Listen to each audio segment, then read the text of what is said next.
Hi everyone. So yesterday we have Premier League matches that happened yesterday being Wednesday, 26th of February. So first of all, it was Arsenal versus Nottingham Forest. You guys know that Arsenal has actually kind of like messed up their league race after they lost to West Ham at the Emirates Stadium. So playing against Nottingham Forest was actually some sort of redemption, was supposed to be some sort of redemption for them, but obviously they didn't come through with that because he ended up in a draw day, because in a 0-0 a draw, because they visited Nottingham Forest, they visited City Ground to play that game. Now Newcastle played Liverpool, and that was supposed to be match 28 of for Liverpool, and Liverpool obviously won the game 2-0. You could see that they are ready for the league. And one spectacular thing that also happened is that Mo Salah got another assist. I mean, for every singular game for Liverpool that Mo Salah plays and he didn't come up with anything, I'm usually very unhappy because that's my Ballon d'Or. That's my Ballon d'Or winner 2025. Okay. Now Man City plays against Tottenham Hotspur at Tottenham Hotspur Stadium, and Man City won that particular game 1-0. It's supposed to be a 2-0, but there was an offside. There was a possible foul on the goal of Haaland, the second goal, because of handball and all of that. And the goal was actually cancelled. Now Brentford drew against Everton 1-1. It was Brentford leading at the first half, and then second half Everton equalized, and you could see that Everton really wants to finish in the top 10 this season, but we don't know how far they can go with that. Now Manchester United, English Premier League, Manchester United. Hey, Manchester United played against Ipswich Town. Now, first of all, I want to give a shout out to Ipswich Town. Ipswich, you could see they deserve to be in the Premier League. I just have to put that out. That performance they put up yesterday showed me that they deserve to be in the Premier League, right? You could see them fighting to get it, because at some point they were winning, and then before you know it, Bruno Fernandes began to change the game. See, it's high time Manchester United people get to understand that Bruno Fernandes is very key in this Amorim regime. In fact, even in Eric Ten Hag's regime, right? Because um you could see that he has a touch in every single game.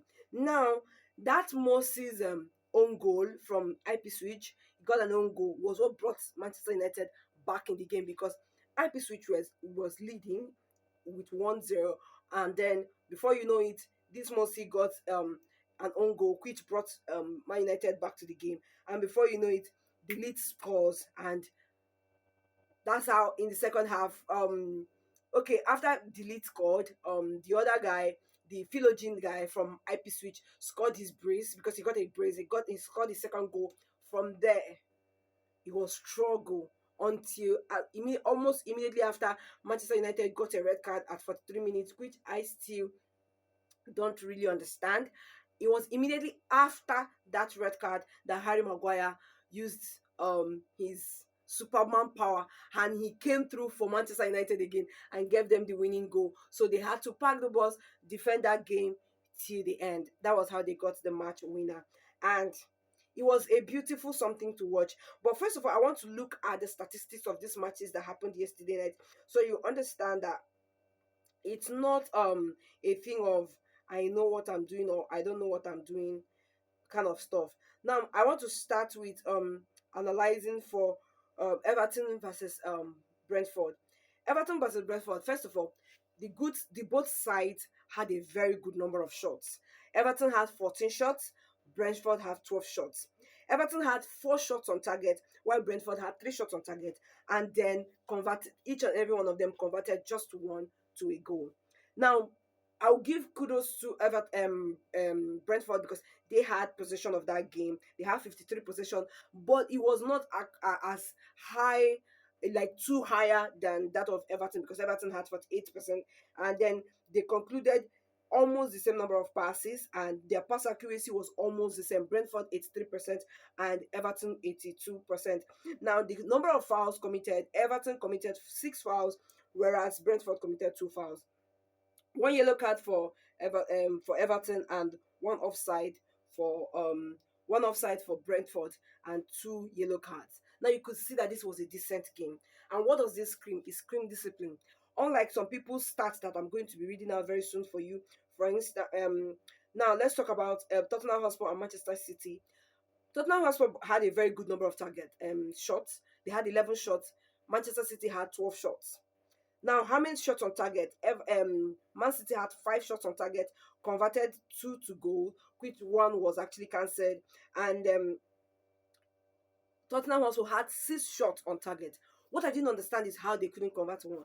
Because I actually predicted that match to end a draw. But then again, it's Pep Guardiola, so you can see anything. Now, the pass accuracy is beautiful. The pass accuracy for the both team is beautiful. But that of Tottenham Hotspur was outstanding. 812. 812. And they had 80 something percentage of possession. So they had every advantage it takes to win that particular match. Now look at the number of fouls committed. Manchester City committed 15 fouls and Tottenham Hotspur committed 12 fouls.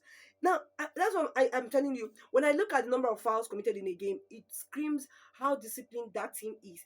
But when it's happen to be in a game like maybe probably a derby, an El Clasico, you understand, then I understand it. But this is not a derby. It's not a derby. So why commit all this fouls? Now let's look at Arsenal statistics too, which also got me talking a lot because Arsenal had 17 fouls. 17 fouls and you couldn't get one goal. 17 fouls, you couldn't get one goal. You couldn't get one goal. How come? How come? Now, Nottingham Forest had 10 fouls and they couldn't also get one goal. So what was all of those stress for? Like, do you get? Now, Arsenal had 13 shots. 13 shots. So I'm going to give kudos to the boys. I mean, they changed tactics. Everybody who was watching knew that Arsenal kind of like changed tactics. For example, you could see Calafiori pushing forward with the ball like as if he was going to come and, those inverted nine kind of thing that Pep Guardiola brought in Barcelona and all of that. But you could see that it didn't work. Now, Arsenal had possession of this game. 65% possession of this game. How now, first of all, let's talk about the fact that out of that 13 shots, they only had 1 shot on target. Think about it. 1 shot on target out of 13 shots. What do you think? What does that suggest to you? Now, Nottingham Forest had 6 shots, 2 on target. So if there's anybody who could have actually kind of like converted yesterday, it was going to be Nottingham Forest. But I at the end of the day, you could see that Arsenal were like, they were kind of like hungry but not hungry. Do you get me? And I feel like at this point, there is no longer enthusiasm in the team. The boys are no longer playing well. They're not, because I think in their head, they've already lost this season again, and they're not even pushing. So I feel like Mikel Arteta might want to use this opportunity to exploit the academy players. Now let's wait till next season and see if we are going to do the needful, which is sign a proper striker. Sign a proper striker. Even Saka cannot do it alone. Now, look at the few games that Saka has not played. Was struggling. Struggling. See, left for me, I would say, keep Saka, keep Gabriel, keep Saliba. Sell every other person by team. Then keep our young players, obviously, Marsley, Skelly, Etanwaneri, and all those are our academy players. Keep them. Sell off all those other people. Buy players. Let's see how things work. Now, you can keep Odegaard too. Yeah. He's just having a few bad games, but you can keep Odegaard too. So this yeah, whatever. Now Arsenal had a good pass accuracy. In fact, the both team, Arsenal had 87 pass accuracy, and Nottingham Forest had 74 pass accuracy. But what I don't understand is, out of all these fouls, they only had one yellow cards. Out of all the fouls, one yellow cards, 2 offside for Arsenal and 1 offside for Nottingham Forest. Now I feel like one of the tactics that Arsenal had going to this game is to win it through set pieces, especially corners, because they had 11 corners. But I think they are now experiencing set piece goal drought, because what before you know that Arsenal cannot have that number of corner kicks and not get a goal. So I feel like the set piece coach needs to go and sit down and do his calculation very well. His tactics has been decoded. He needs to do better. He needs to really do better. Now, obviously, Liverpool and Newcastle. Obviously, you know that Liverpool has a better statistics than what do you call it, than Newcastle. Now, whenever I watch this game against Newcastle and I see them lose, it pains me because it's this same Newcastle that removed Arsenal from what they were supposed to be doing. Anyway, this is Chidimma Talks Football, and I would love your support. I would love, love, love for you to support me. Watch, like, share, and I will see you on in the next one.